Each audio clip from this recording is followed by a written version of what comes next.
Well, to reiterate what the governor just said, what it comes down to now is the people of Minnesota weighing in on what truly is a choice to continue the failed policies that we've seen in the past of balancing the budget on the backs of the middle class, this middle class squeeze of higher tuitions, higher property taxes, higher fees, or are we going to ask everybody in the state to participate in a fair and balanced approach to resolving this historic budget deficit?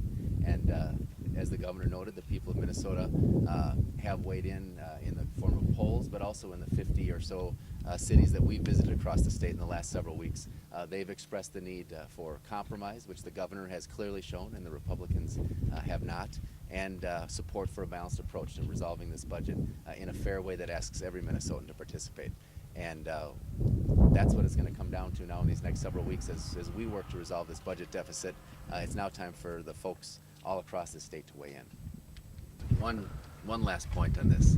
Of the $1.2 billion over 3 years, a third of that, so $400 million of that has nothing to do with local government aid cuts. So those are the other pieces are the renter's credit and the market home value credit. Tom, that's not exactly the name. Homestead credit. Thank you. And those pieces are direct money coming out of property taxpayers' pockets. So that's a direct property tax increase with the state acting without any local intervention whatsoever. So for the Republicans, even if they're right on the local government aid issue, they're still taking almost $500 million in property tax increases just from those actions alone. And so it's just a false argument for them to be making that they're not raising property taxes.